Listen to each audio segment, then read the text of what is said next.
שישי ונשארו כמה שעות, כל שנייה עולה ביוקר, לא יכול כבר לחכות.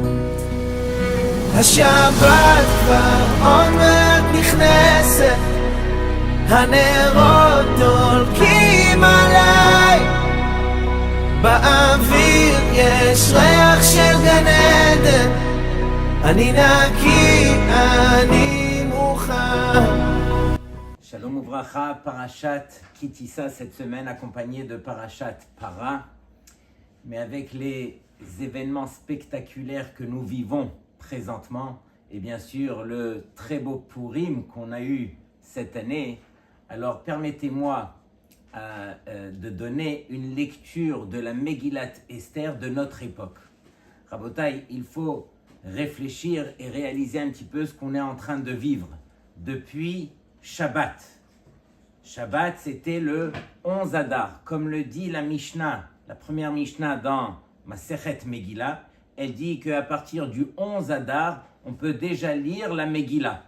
Pour les villes qui n'ont pas de minyan ni de lecteur, elles peuvent se rassembler dans une ville voisine où elles pourront lire la Megillah à partir du 11 Adar. Et donc, les Chachamim, ils ont juxtaposé la lecture de Parashat Zachor, justement, à Purim, parce que Parashat Zachor fait référence, bien sûr, à Amalek, et le descendant direct de Amalek, nul autre que Haman. Et Rabotai, nul autre que ce Shabbat où on a lu Parashat Zachor le 11 Adar, alors il y a eu ce qu'il y a eu. Akadosh Baruch Hu, il avait un plan qui était minutieux.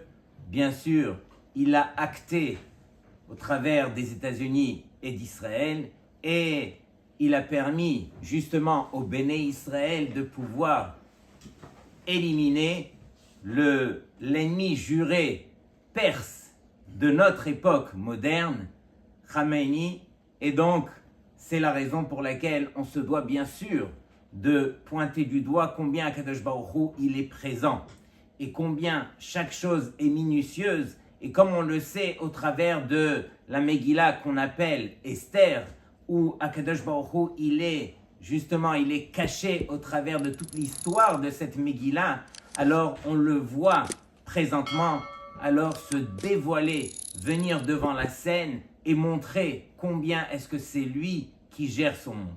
Rabotai, permettez-moi de revenir un petit peu en arrière. Il y a 2 ans et demi, on tremblait avec tout ce qui s'était passé avec le Hamas, bien sûr. Et pourquoi?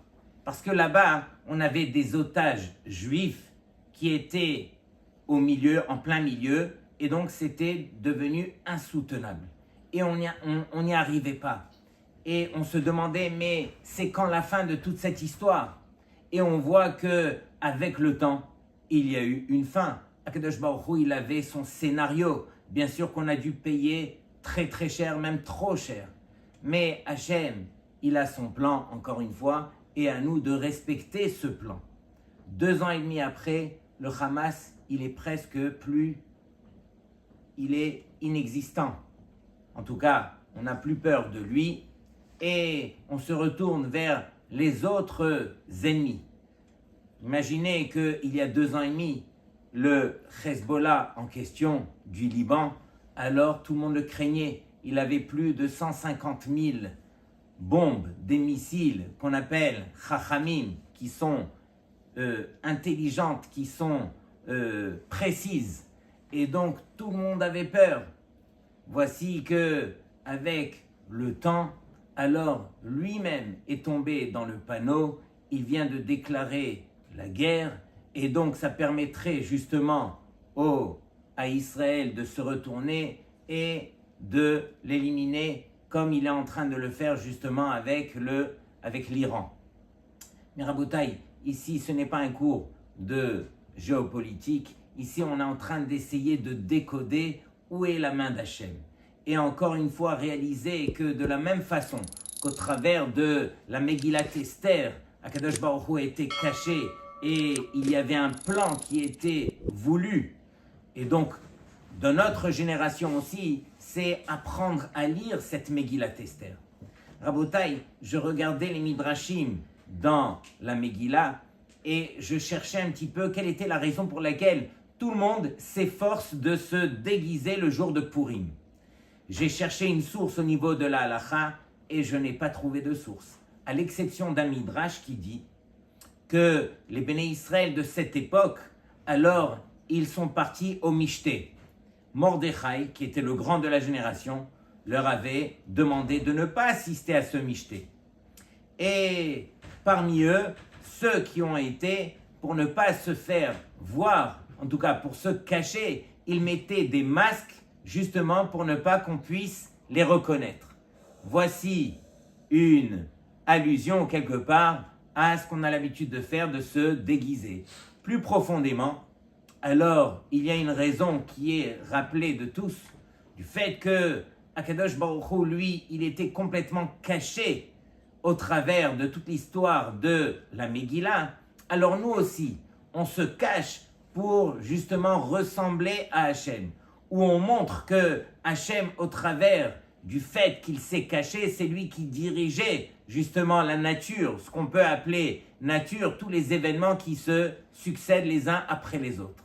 Mais Rabotai, regardez Atkama, Akadosh Baruch Hu s'est caché. Lorsque Esther Amalka, elle a jeûné pendant 3 jours, alors elle a demandé à Mordechai d'aller dire à tous les Béné Israël, L'Erkenos et Kol HaYehudim, va et rassemble tous les Juifs, Vetsumu alay shlosha yamim, et vous allez jeûner alay sur moi pendant 3 jours. Esther, tu aurais dû dire, vous allez jeûner envers Hachem pour que Hachem il ait pitié de vous et qu'il puisse vous sauver. Pourquoi Esther, tu as loupé l'occasion de dévoiler Hachem lorsque était arrivé le moment opportun? Et donc on voit que il y a eu quelque part une volonté d'Hachem de se cacher pour permettre au Béné Israël de réaliser que ne crois pas parce que je suis caché que je ne suis pas là. Au contraire, il y a Hachem qu'on connaît au mois de Nissan qui s'est dévoilé au travers des miracles qui sont extraordinaires comme l'ouverture de la mer, et il y a le Hachem qu'on découvre au mois de Hadar qui est complètement voilé, caché, et qui montre à travers cela que découvre Hachem lorsqu'il est complètement silencieux. Aucun miracle, en tout cas aucun miracle visible. Et donc revenons à notre actualité où Béhémet, Akadosh Baruch Hu, il a son plan. Et bien sûr que Hachem, il se sert d'un côté de Trump, le président des États-Unis, de Binyamin Netanyahou de l'autre, et il sait exactement comment est-ce que chacun devra agir et comment les choses devront se dévoiler. D'ailleurs, lorsque l'État d'Israël a été construit, alors il a été construit par des Juifs qui, malheureusement, étaient loin de la Torah, ne représentaient pas la Torah. Mais Hachem, il a ses plans et il sait exactement pourquoi et comment. Et donc nous, on lui fait confiance. On sait que les plans d'Hachem sont les meilleurs. À nous de voir Hachem et de réaliser au travers de tout ce qu'on est en train de contempler, de réaliser justement cette Megillat Esther qui s'écrit de notre génération, de notre moment où là c'est la Megillat Esther de notre époque. Tout le monde va se rappeler de ce Purim 5786. Des choses extraordinaires. Les beepers qui ont tué combien et combien de la Syrie. Des choses qu'il n'y a jamais eu dans toute l'histoire du monde. Combien en 2 ans et demi, il y a eu une succession justement de miracles. Et on ne pourra pas dire que alors c'est un miracle et alors plus un autre miracle, etc. Ici, c'est des choses qui ont chamboulé justement le monde et on sent que les choses, elles vont en accélérant. Et donc, Rabotai, chacun se doit, en même temps qu'il contemple les événements, chacun se doit d'apprendre la leçon et de réaliser qu'au travers de toute cette histoire qu'on est en train de vivre, et que Be'ezrat Hashem, qu'Akadosh Baruch Hu, il puisse mener cette histoire de la meilleure façon pour les Béné Israël et pour le monde, que les Béné Israël aient le mérite de pouvoir éradiquer tout le mal et qu'ils puissent dévoiler la voix d'Hachem sur terre, alors qu'au moins qu'on puisse applaudir Hachem parce que c'est Hachem qui est derrière tout cela. Et arrêter de s'imaginer que c'est celui-là qui fait, c'est celui-là qui a eu l'idée, c'est celui-là qui a la force, etc. Il n'y a personne. Toutes ces choses-là ne sont que des marionnettes. La preuve en est, c'est que dans la Megillah, comme on le sait, alors on a donné une allusion à Hachem. Lorsqu'il est écrit Hamelech Achashverosh, on fait référence au roi Achashverosh. Mais lorsqu'il est écrit tout court Hamelech, alors on fait référence au roi des rois, Akadosh Baruch Hu. Mais la question elle est, pourquoi est-ce que tu as pu associer le nom d'Hachem à Achashverosh? Puisque Hamelech Achashverosh fait référence à un roi des plus fous, comment est-ce que tu as dit que Hamelech, ça fait référence à Hachem? Rabotai, la réponse, comme on vient de le dire, c'est que derrière Achashverosh, derrière Haman, derrière tous ces personnages qu'on voit, alors il n'y a personne à part Hachem. C'est Hachem qui dirige toutes ces personnes. Ce ne sont que des marionnettes qui sont dirigées par Hachem et à nous, justement, de comprendre la leçon. C'est ça, quelque part, ce qu'on doit absolument voir lorsque on est amené à voir toutes les nouvelles qui nous attirent toute la journée et tous les jours. Et il y a de quoi être attiré. Mais au moins se donner une vision juive des choses pour qu'on puisse grandir au travers de tout ce que Akadosh Baruch Hu nous amène à voir. Et donc, Rabotai, dans cette belle paracha, bien sûr, de Kitissa, je vais directement prendre le chéni de la paracha. Il est écrit que Moshe Rabbeinu, comme on le sait, est monté 40 jours et 40 nuits au Sinaï, auprès d'Hachem, pour recevoir la Torah. Pas juste pour recevoir les Luchot, mais pour étudier cette Torah. Et il est écrit Vaïten el Moshe. Akadosh Baruch Hu, il a accordé un cadeau à Moshe, Kechaloto le daberito, lorsqu'il a terminé de parler avec lui à la fin des 40 jours. Behar Sinai, qu'est-ce qu'il lui a donné? Shene luchot ha'edut, luchot even. Il lui a donné 2 tables de la loi, des tables qui étaient faites de pierre, mais ketuvim be'etzba elokim, qui sont justement gravées par la main d'Hachem. Et donc c'est tout à fait unique. Ces lettres sont gravées par Hachem, ces lettres ne disparaîtront jamais. Lorsque Moshe, bien sûr, on va le voir par la suite, il a dû descendre et il s'est rendu compte du Chet HaEgel, alors ces lettres qui ont été écrites par Hachem se sont envolées et sont restées entre les mains de Moshe, les louchot qui étaient très très lourdes et qu'il a dû échapper. Mais Rabotai, écoutez bien, il y a un pasouk qu'on a l'habitude de lire justement à Simchat Torah. On le lit qu'une seule fois, ce pasouk, c'est le dernier pasouk de toute la Torah Kula. Ce pasouk nous dit comme ça. Ulkol ayad achazaka. Et pour toute cette main qui est chazaka, qui est forte, Ulkol hamora hagadol. Et pour toute cette crainte qu'on avait envers Hachem, Asher Asa Moshe, que Moshe a fait, les Kol Israël, devant tous les Béné Israël. Et donc, de quoi est-ce qu'il s'agit ici? On dit que Moshe Rabbeinu, il avait justement une Yad Hazaka, une main qui était forte.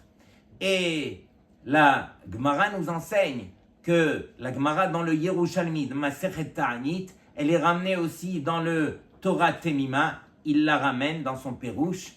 Il dit que Moshe Rabbeinu, il tenait les louchot, il prenait les louchot d'un côté, et de l'autre côté, Akadosh Baruch Hu tenait les louchot. Et il y avait un tiers qui tenait justement dans l'air. Et le Maharal, il dit que ces 3 parties font référence justement à la Torah. il y a une partie, un tiers qui était tenu par Hachem, c'est la Torah qu'on ne pourra jamais atteindre. Ce sont les secrets que HaKadosh Baruch Hu va garder. Le tiers que Moshe Rabbeinu tenait, c'est le tiers qui est à notre portée. Quelqu'un qui étudie, alors il pourra obtenir ce tiers. Et le deuxième tiers, celui qui était posé en l'air, alors c'est uniquement au travers du labeur que l'homme fera sur terre qui lui permettra d'atteindre justement ce deuxième tiers. Mais la Gemara là-bas nous enseigne qu'il y avait à la limite une dispute entre Moshe et Hachem. De quoi s'agit-il? Au moment où tous les deux tenaient les louchot, c'est là que les Béné Israël ont fait la faute du veau d'or. Et donc, HaKadosh Baruch Hu, il a voulu tirer les louchot de Moshe. Et Moshe, lui aussi, il disait mais non. Et lui aussi, il tirait. Et regardez bien ce que la Gemara, elle termine par dire Gavra yado shel Moshe Rabbeinu vehatfan miyadav shel kudsha berichu. La main de Moshe, Gavra, elle a gagné, elle a été plus forte, elle a tiré de la main de HaKadosh Baruch Hu les louchot et HaKadosh Baruch Hu lui a accordé les louchot à Moshe. Est-ce qu'on peut imaginer une chose pareille, que Moshe va justement avoir le dessus sur HaKadosh Baruch Hu? Bien sûr que c'est Hachem qui lui a accordé.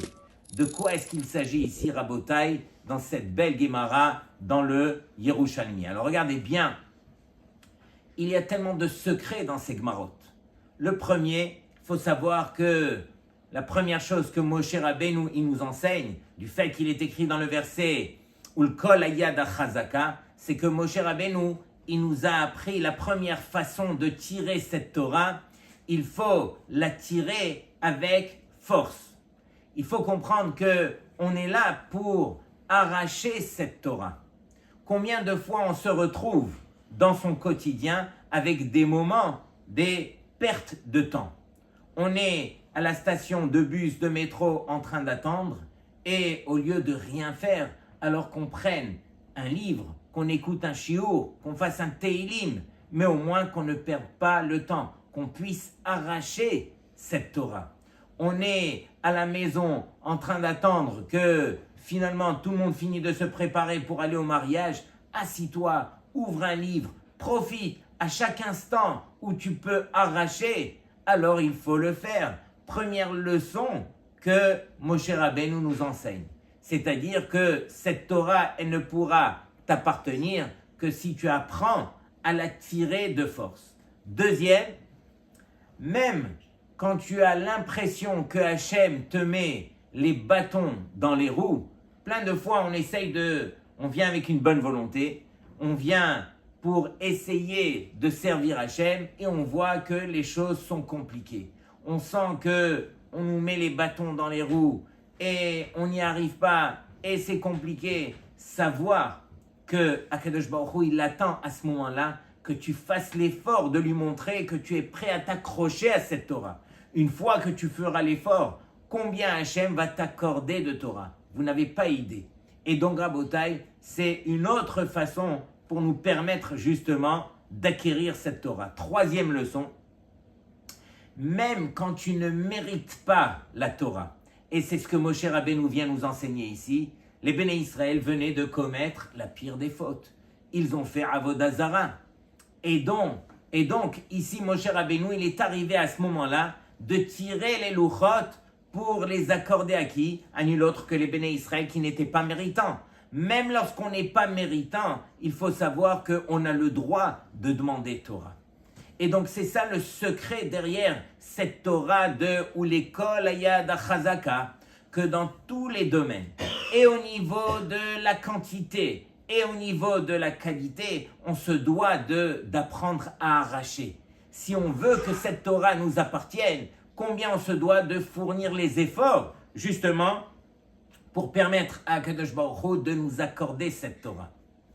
Autre chose, lorsque les Béné Israël, finalement, ils voient que Vayar ha'am ki boshesh Moshe laredet minahar. Ils ont vu que Moshe, il tardait justement pour descendre. Alors, Vaikahel Ha'am al-Aharon. Et c'est là qu'ils se sont rassemblés autour de Aaron. Aaron a tout fait de son côté pour justement retarder, mais les choses se sont passées de manière telle qu'il n'a pas eu le choix et les Béné Israël ont commis la faute la plus grave au point à ce que le Midrash, dans le Shir HaShirim, il nous dit que Nirdi Natan Recho, c'est-à-dire que les Béné Israël avaient encore l'odeur de ce qu'ils avaient reçu au Har Sinaï, de cette Torah qu'ils avaient reçue, avec tout ce que cela représentait, avec les kolotes, avec les vrakim, etc. Et avec tout cela, ils sont partis faire la faute la plus grave, la faute de Avodah Zara. Mais encore une fois, il est écrit que les Béné Israël, ils ont commis ici les 3 fautes les plus graves. C'est écrit lorsque Akadosh Baruch Hu, il a voulu justement accuser les Béné Israël auprès de Moshe. Alors, qu'est-ce qu'il a dit Hachem? Il a dit Achale otam keraga. Je vais les éliminer en un instant. Raga, ce sont les premières lettres des mots.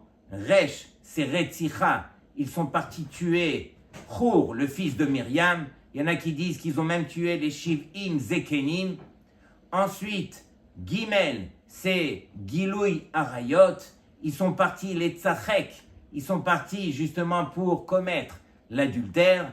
Et Aïn, c'est Avodah Zara. Mais Rabotai, bien sûr, ici, il s'agit de Ha'am. Ha'am qu'on fait référence au Erev Rav. Et il faut savoir qu'en fin de compte, il n'y a que 3000 qui ont fauté, qui faisaient partie bien sûr de ce Erev Rav, qui ont poussé le peuple à fauter. Pourquoi est-ce que jusqu'à aujourd'hui, alors on est à payer? Il faut savoir, la Gemara elle dit dans Masechet Sanhedrin, que chaque malheur que les Béné Israël vivront jusqu'à la fin des temps, alors il y aura une parcelle de ce malheur qui viendra pour réparer la faute du veau d'or, tellement que cette faute ne pourra jamais disparaître. Il est écrit que Akadosh Baruch Hu, malheureusement, il nous fera payer cette faute. C'est marqué ou beyom pokdi ou pakadeti alehem hatatam. C'est-à-dire que Hachem, il va compter cette faute pour l'éternité. Il nous permettra bien sûr de la payer au fur et à mesure. C'est ça la Rachmanout d'Hachem. Mais il faut comprendre que ce Erev Rav, Rabotai, ils n'ont pas fait les choses comme ça par hasard. Ils n'étaient pas fous non plus. Il faut savoir que si on était à leur place, peut-être que malheureusement, nous aussi, on aurait fauté. Ce n'est pas tous les Béné Israël, bien sûr, qui ont fauté. Shevet Lévi n'a pas fauté. Mais il faut savoir que ils avaient devant eux des mirages qui leur montraient un petit peu quelle était la vérité. Lorsque on dit que Ra'ata Shifra Alayam, Mashelora'a Yecheskel ben Bouzi, écoutez bien, Yecheskel ben Bouzi, c'est le prophète qui a eu le mérite de voir Maaseh Merkava, ce qu'il y a de plus grand auprès de Hachem, le trône divin. Et donc on sait que ce trône, il est tenu par 4 pieds. Ces 4 pieds, ils sont représentés d'un côté par le roi des animaux, le lion, d'un autre côté le roi des animaux domestiques qui est le shor, le taureau, de l'autre côté celui des oiseaux qui est l'aigle, et le 4e c'est Yaakov Avinu. Et donc Yecheskel, c'est ce qu'il a vu. Mais les Béné Israël ont vu quelque chose de supérieur à Yecheskel, c'est qu'au-dessus de ces 4 pieds, il y avait le veau. Et donc, c'est pas par hasard que justement, ils ont créé un veau. Lorsque vous allez aujourd'hui à la bourse, là-bas à New York, je ne voudrais pas l'appeler par son vrai nom, alors elle est représentée justement par un veau qui est juste à l'extérieur. Regardez un petit peu la force derrière cette chose qu'on appelle la Avodah Zara, ce qui nous attire. Et donc les Béné Israël, malheureusement, pourquoi est-ce que jusqu'à aujourd'hui, ils doivent payer pour cette faute qu'ils n'ont pas commise, puisque elle a été entraînée justement par le Erev Rav. Et donc il est écrit ici que malheureusement, lorsqu'ils ont vu que ce Erev Rav a commencé à fauter, je ne le retrouve pas dans le texte, lorsqu'ils ont vu qu'ils ont commencé à fauter, alors les Béné Israël auraient dû se plaindre, ils auraient dû crier, il y aurait dû avoir une révolution, une Afghana. Or, les Béné Israël n'ont presque rien dit, on ne le voit pas dans le texte, et pour cette raison de n'avoir rien dit, alors ils sont obligés justement de payer parce que, quelque part, c'est leur responsabilité. Bien sûr que Moshe Rabbeinu, quand il est descendu, alors regardez bien, Akadosh Baruch Hu, il lui dit d'abord, Hani Chali, laisse-moi que je l'ai détruit à ce peuple. Quand Moshe Rabbeinu, il entend cette phrase, qu'est-ce qu'il dit Moshe? Ah, laisse-moi, ça veut dire si je ne te laisse pas, alors tu ne vas pas les détruire. C'est ce que Moshe Rabbeinu, il a fait. Il n'a pas abandonné Hachem. Il a été le défenseur, l'avocat juré des Béné Israël. Non Hachem, si tu les détruis, alors tu me détruis à moi. Efface mon nom de ta Torah. Et les Béné Israël, ils vont faire Teshuvah, etc. Et donc, Moshe Rabbeinu n'a fait que de ne pas laisser Hachem détruire les Béné Israël. Lorsque Moshe se trouvait dans le ciel, alors Akadosh Baruch Hu, il lui dit, Lech Red, va et descends. Quoi va et descends? Le meilleur endroit pour Moshe pour prier, c'était proche d'Hachem, dans le ciel. Reste dans le ciel et prie devant Hachem. Eh bien non, parce que Akadosh Baruch Hu, il voulait faire référence à Moshe, que toute ta grandeur, Moshe, tu la dois à qui? Au Béné Israël. Red, descends de ta grandeur, puisque ta grandeur, elle appartient au Béné Israël, va t'ajuster au Béné Israël, et là-bas, alors Moshe s'est mis à prier. Rabotai, c'est ce qu'on doit apprendre ici. On doit comprendre que Akadosh Baruch Hu, il a ses messages, et à nous d'aller vers les messages d'Hachem. Un Rav m'a raconté l'année dernière qu'il se trouvait en été, il avait organisé les vacances pour lui et sa famille, et ils avaient organisé dans un moshav en Israël, où ils avaient loué une maison avec une piscine, mais ils sont arrivés au moshav vers 21h du soir. Et donc, ils arrivent là-bas, ils voient les grilles qui étaient fermées, ils commencent à sonner, et c'est l'obscurité totale. Ils n'ont pas compris quoi, il est à peine 21h, qu'est-ce qui se passe? Mais dans un moshav, où tout le monde se réveille à 4h du matin, à 21h, tout le monde est au lit. Et donc, ils arrivent là-bas, ils commencent à sonner, personne ne les répond et tout. Et le papa, il était épuisé de sa route, les enfants excités comme pas deux, la maman qui pleurait. On fait quoi, Rabotai? C'est les vacances de toute l'année.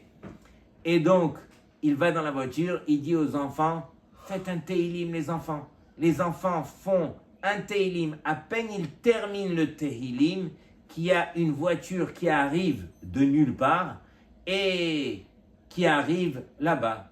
Imaginez qu'il y avait dans ce moshav un khatan et une kala qui se mariaient ce soir-là et qui allaient venir habiter pour la première fois dans ce moshav. Ils sont arrivés exactement lorsque les enfants ont terminé ce Tehillim et ils sont venus, ils avaient la clé de la grille, ils ont ouvert la grille et ils sont rentrés, ils ont pu leur montrer quelle était la maison qu'ils avaient louée et les autres, ils sont rentrés. Donc Rabotai, ça c'est encore une fois une petite histoire pour montrer que lorsqu'on tient à Hachem, lorsqu'on est là pour arracher cette Torah, prendre un Tehillim, compter sur Hachem, alors on le fait, on n'a pas idée combien Akadosh Baruch Hu est proche de nous. C'est ça ce que Hachem, il nous demande. Il nous demande de réaliser qu'on se doit d'apprendre à ouvrir les yeux et de voir Hachem au travers de tout ce qui se passe sur terre. Et donc, on fera nous aussi des Tehillim pour nos frères en Israël, pour toute la situation dans le monde, et que Hachem, il puisse se dévoiler en temps et en heure comme il se doit. Shabbat Shalom Lekulchem. שישי ונשארו כמה שעות כל שנייה עולה ביוקר לא יכול כבר לחכות השבת כבר עוד מעט נכנסת הנרות דולקים עליי באוויר יש ריח של גן עדן אני נקי